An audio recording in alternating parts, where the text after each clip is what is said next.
Ladies and gentlemen, travel back with me to a golden age of television. It was a time when families gathered to watch heroes who stood for justice, not with guns, but with sharp minds and unwavering principles.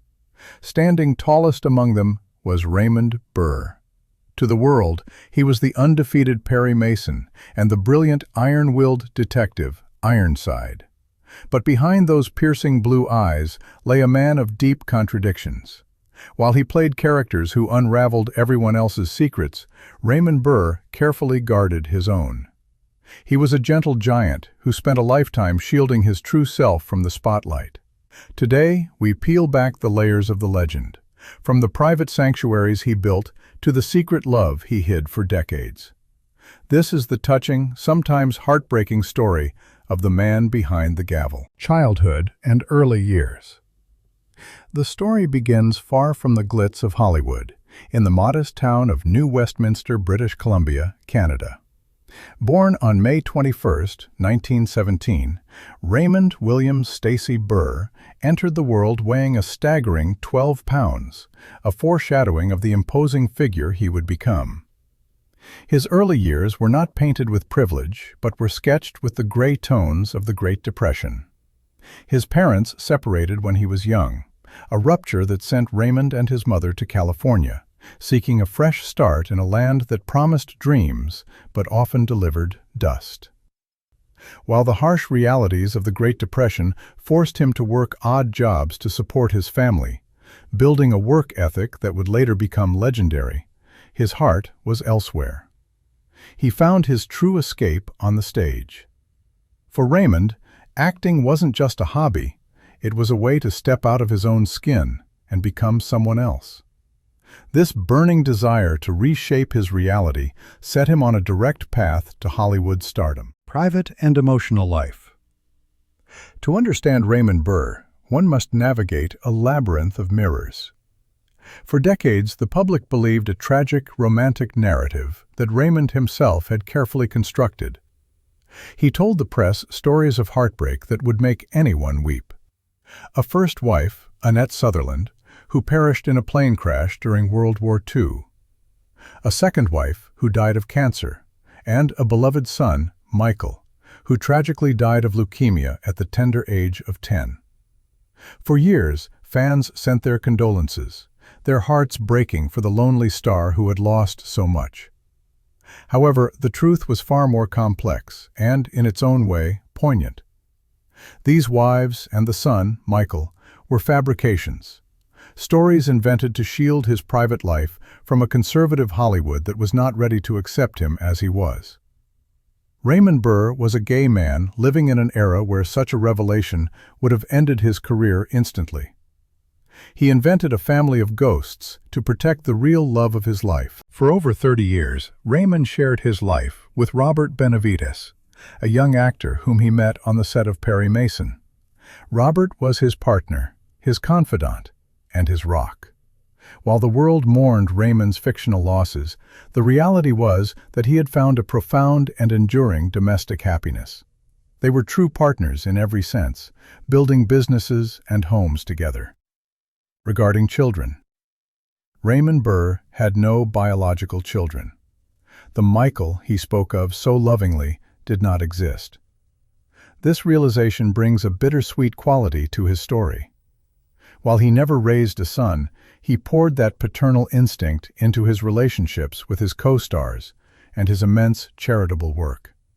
He became a father figure to many young actors, a protector on set, and a man who anonymously paid for surgeries and tuitions for strangers. His children were the people he helped and the thousands of orchids he tenderly raised. Today, there are no direct descendants to carry his name, but the legacy of his kindness and his partner, Robert, who carried on their work for many years, remain the true testament to his heart. The rise and iconic TV role. Before he was the hero, he was the villain. With his heavy frame and brooding eyes, Hollywood initially cast Burr as the heavy in film noir classics like Rear Window, where his menacing presence was unforgettable. But Raymond yearned for more.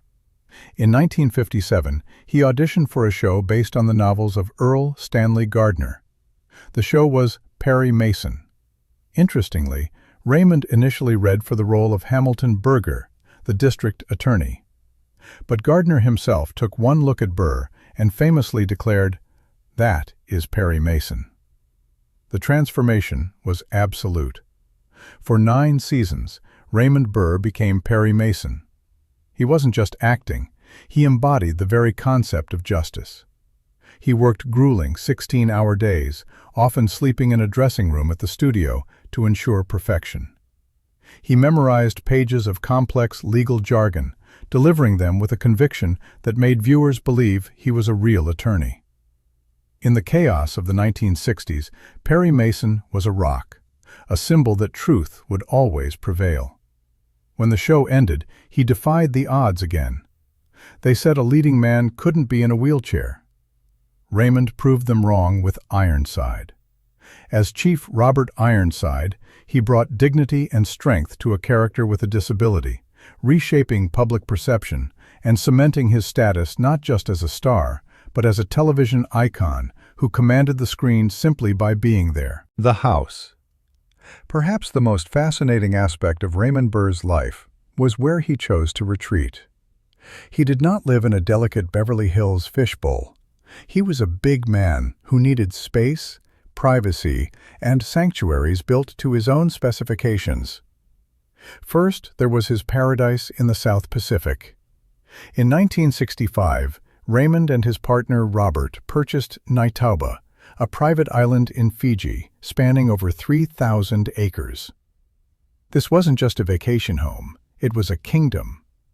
The main residence was a breezy, open-air structure designed to capture the trade winds, surrounded by the largest private collection of orchids in the world.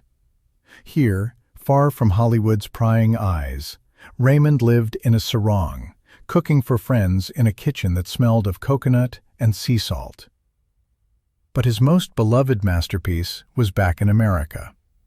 In the 1980s, Raymond settled on a 40-acre estate in the Dry Creek Valley of Sonoma County, California. The main house was a sprawling, single-story ranch structure built of warm redwood and stone, designed specifically to accommodate his imposing physical frame. Inside, the home was vast yet cozy. Because Raymond stood over 6 feet tall and weighed nearly 300 pounds, everything was custom-built. The doorways were wider than standard, the ceiling soared high with exposed beams, and the furniture was reinforced and oversized for his comfort. The heart of the home was the massive gourmet kitchen. It featured commercial-grade stoves and racks of copper pots where Raymond, an expert chef, would spend hours preparing meals. The living room centered around a giant stone fireplace filled with comfortable, heavy armchairs where he would read scripts. Today, this property is known as the Raymond Burr Vineyards. Although the estate was sold after his partner Robert Benavides passed the torch, the house still stands among the vines. It remains a sturdy, welcoming structure, a living house that reflects the warmth and size of the man who built it. Visitors to the winery can still feel his presence in the lush gardens he planted, standing as a testament to a star who found his true happiness not on a stage, but in the quiet comfort of his own home. The final years and tragedy. As the 1980s turned into the 90s, the invincible Perry Mason began to show signs of mortality. Raymond returned to the role that made him famous in a series of highly successful TV movies. But his health was failing. He was diagnosed with kidney cancer, a battle he fought with the same stoicism he brought to his characters. In his final years, the decline was painful to watch for those who loved him. Yet, he refused to stop working.